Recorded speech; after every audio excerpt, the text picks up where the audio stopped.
నమస్తే friends, welcome to AP news hunt. AP రాజధాని అమరావతి పరిధిలో కొత్త ప్రతిపాదనలు సిద్ధమవుతున్నాయి. ఇప్పటికే అమరావతికి సంబంధించి డిసెంబర్లో పనులు ప్రారంభమవుతాయని మంత్రి నారాయణ ప్రకటించారు.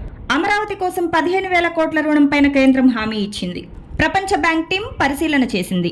ఇదే సమయంలో రాజధాని పరిధిలోని గుంటూరు, విజయవాడలను జంట నగరాలుగా అభివృద్ధి చేయడానికి కేంద్రం, రాష్ట్ర ప్రభుత్వాలు ప్రణాళికలు సిద్ధం చేస్తున్నాయి. తాజా ప్రతిపాదనల ప్రకారం అమరావతి పరిధిలో కొత్త రూపు తెచ్చేందుకు కసరత్తు జరుగుతోంది. స్మార్ట్ సిటీ పథకంలో భాగంగా విజయవాడ, గుంటూరు నగరాలకు కేంద్రం ఇప్పటికే 2,000 కోట్లు మంజూరు చేసింది. హైదరాబాద్ కు దీటుగా జంట నగరాల అభివృద్ధికి రాష్ట్ర ప్రభుత్వం ప్రయత్నిస్తుంది. గుంటూరు సమీపంలోని కొన్ని గ్రామాలు, మండలాలు కలిసి గ్రేటర్ గుంటూరు అవతరించనుంది. అధికారులు ఈ మేరకు ప్రతిపాదనలు సిద్ధం చేశారు. దీనిపైన కసరత్తు మొదలైంది. గుంటూరు కార్పొరేషన్లో 8 మండలాల పరిధిలోని 39 గ్రామాలు విలీనం అవ్వనున్నాయి.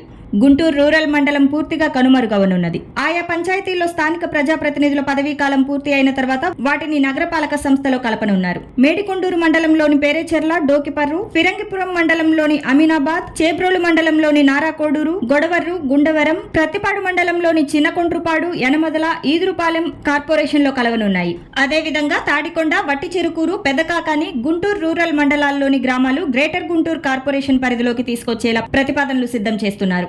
అయితే అమరావతి ప్రణాళికల అమల్లో భాగంగా ఈ 2 నగరాలను అభివృద్ధి చేయడం ద్వారా రాజధాని ప్రాంతం రూపురేఖలు భవిష్యత్తులో మారుతాయని అంచనా వేస్తున్నారు. తాజా ప్రతిపాదనలపైన రాష్ట్ర ప్రభుత్వం పూర్తిస్థాయి డిపిఆర్ తో కేంద్రంతో సంప్రదింపులు చేయనుంది. దీంతో సుదీర్ఘకాలంగా పెండింగ్ లో ఉన్న ఈ జంట నగరాల అభివృద్ధిపై త్వరలోనే కీలక నిర్ణయం జరిగే అవకాశం కనిపిస్తుంది. చూశారు కదా ఫ్రెండ్స్, ఇలాంటి విలువైన సమాచారం కోసం మన ఛానల్ ని సబ్స్క్రైబ్ చేయండి. ఈ వీడియో మీకు నచ్చితే లైక్ చేసి మీ ఫ్రెండ్స్ కి కూడా షేర్ చేయండి. మీ విలువైన అభిప్రాయాలను కామెంట్స్ లో తెలియచేయండి.